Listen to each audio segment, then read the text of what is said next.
Welcome back. Business Week. My guest this afternoon, Benson Uwatse, Managing Director of the Mercedes-Benz Center and Chairman of the Board of West Star Associates Limited. We're discussing the challenges in the auto industry in Nigeria. Benson, regulation, standards. Well, regulation.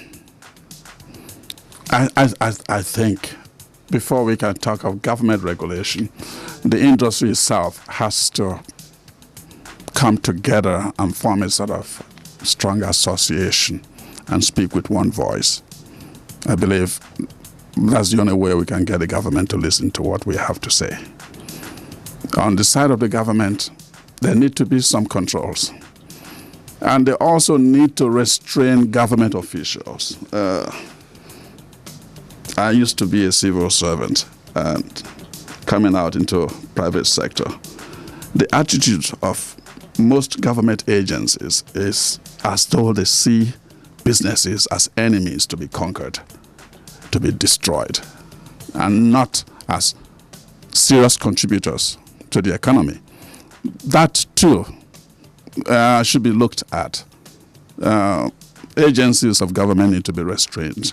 Look at the customs department. Yes, they have a role to play. We all have a role to play, but we should recognize that we are all for the same purpose, for the same good, not one being treated like enemy to be destroyed. But once again, I believe that the industry itself needs a certain degree of self-regulation. There has to be some controls as to entry, as to the behavior of the operators in the industry. Like you were saying before, having people just sell you cars and take no responsibility. Like somebody once said, they are like children. Insatiable at one end and total lack of responsibility at the other end.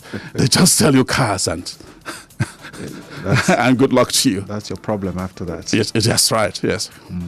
Now, we in earlier discussion, we talked about some of the challenges that you face in the industry, and you talked about tariffs, the customs and the ports, fuel subsidy, finance, and of course the grey market.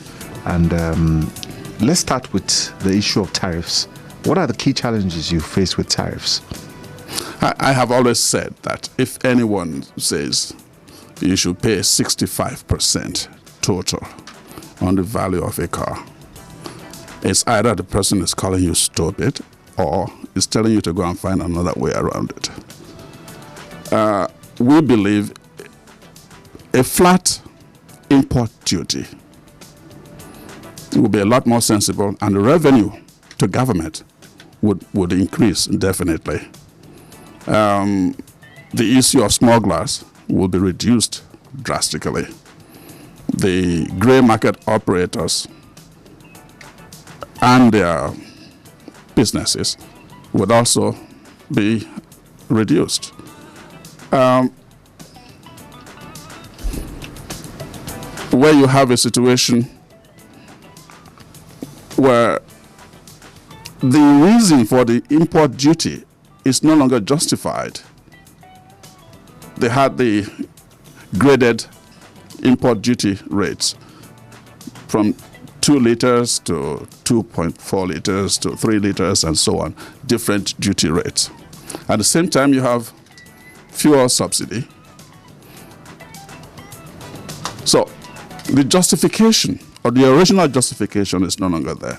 We say, look, if the government was to have a policy of, say, a flat import duty rate of 15%, for example,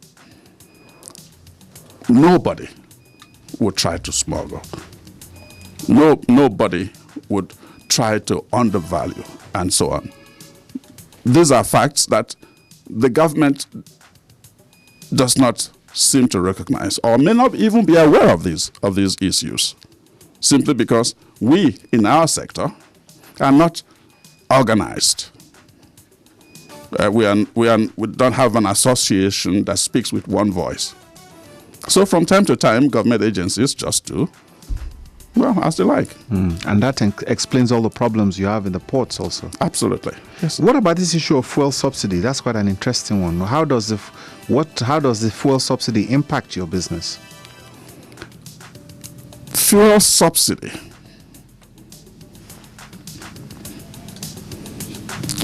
A lot of people may not like to hear this, especially my friends in NLC. Fuel subsidy only subsidizes those who are operating the system.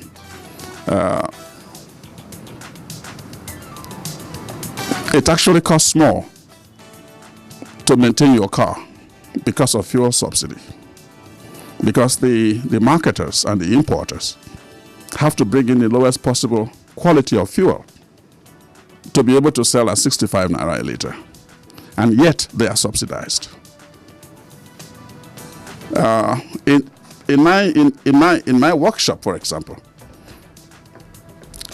injector nozzles cost 40,000 naira each. If you have a 6-cylinder car, you're talking 240,000 naira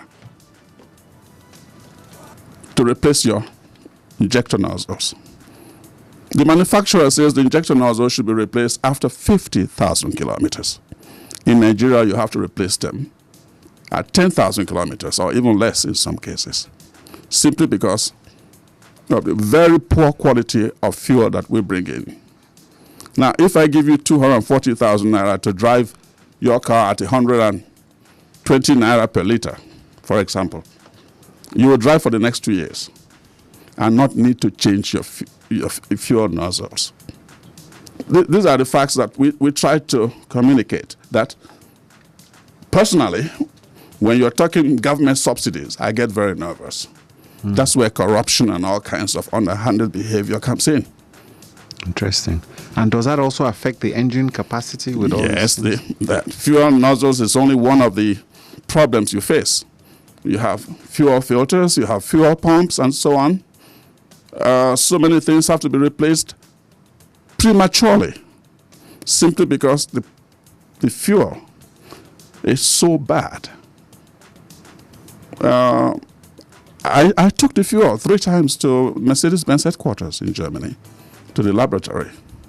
And they told me that the fuel that I brought on each occasion was not good enough for farm equipment. Farm equipment? Precisely. Not to talk about sophisticated cars. Wow. Interesting revelations.